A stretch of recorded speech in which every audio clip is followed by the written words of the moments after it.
Hey, Miguel Arati back here for the Cage Rage podcast, and the CRP is here with another Wage Rage, and we're talking boxing, which means I got Anthony Scott Piatt joining me. ASP, our boxing expert, is going to look at the odds for Lomachenko versus Crolla. Vayl Lomachenko, obviously the lightweight champion and one of the pound-for-pound head honchos out there right now, in a match.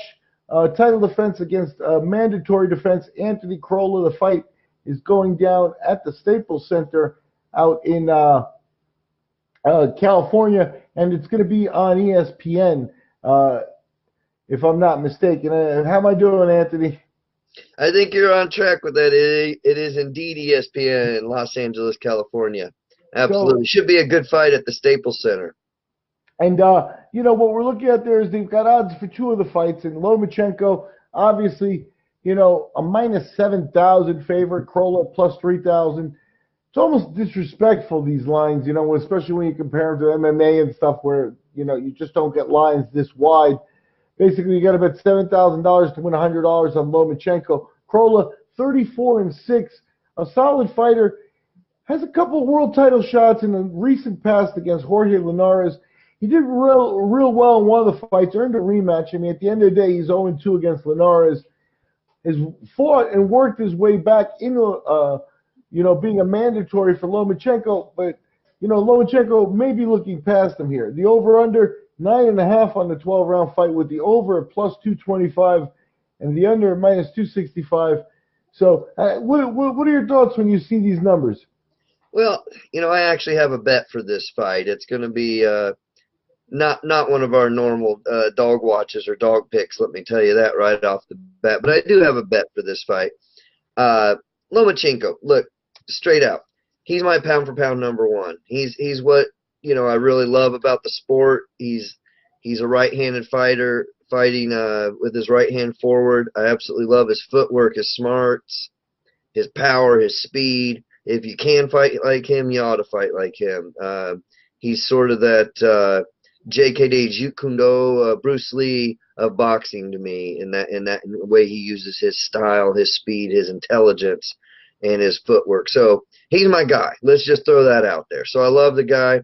I love his style. Having said that, he's coming off of that rotator cuff surgery that is it's been a really bad tear. They talk about sometimes you'll get a rip that's 25% of the way around. His was more than 90% around on the shoulder. He really hurt it. If you look at his last fight, he won that fight. He won it still relatively easily. But when he beat Jorge Linares, he popped it in the second or third. I think in the second he broke it, and he didn't beat him until the 10th.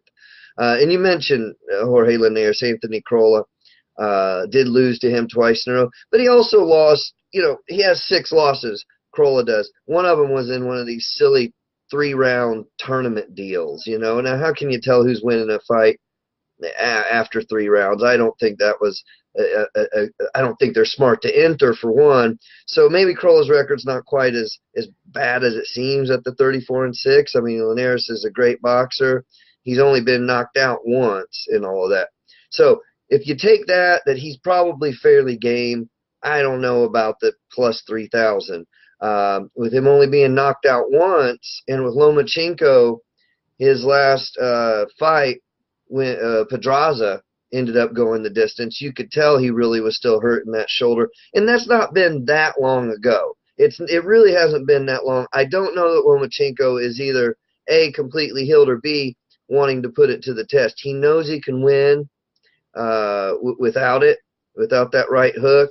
It's devastating when he cuts over and swings it. It's a great punch. It's what has ended a lot of fights for him. But because of that, I'm going to say the over 9.5.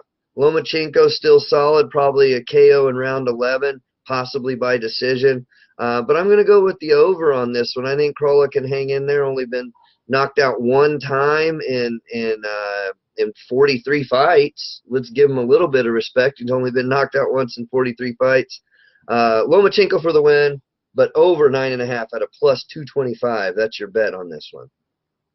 And that may not be a bad bet. I mean, the common thinking, Lomachenko has so much more work to do, so many more bigger fights. You know, pausing to do a mandatory makes sense. He's not being criticized for the opponent in that respect, but, you know, he very well could be looking past him. In terms of Crolla, there's no way he's looking past Lomachenko. This is the fight of his life. So moving on to the light heavyweight support fight, we've got El Zurdo, Gilberto Ramirez, undefeated, basically known to us as a super middleweight, and here he's making an appearance at light heavyweight. He gets veteran Tommy Karpency. Ramirez still expected to come out on top. He's a minus 5,000 favorite. Karpency kicking back at plus 2,000. Anything to look at in this one? There's really not, Miguel. I mean, this is Ramirez probably by decision, 39-0, 29 knockouts. Karpency, Kryptonite they call him, 29-6, only 3 knockouts. So, you know, he's only been knocked out 3 times. That is, he only has 18 knockouts under his belt. I mean, maybe he goes the distance. So Ramirez by decision, but I don't expect any sort of upset there of any sort. No bet on that fight.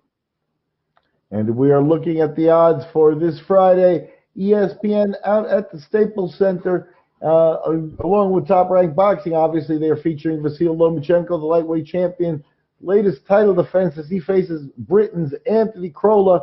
We've got El Zurdo Ramirez in support action taking on Tommy Karpency in his light heavyweight debut. I've been joined by ASP, our boxing specialist, to make picks for this Friday's fight.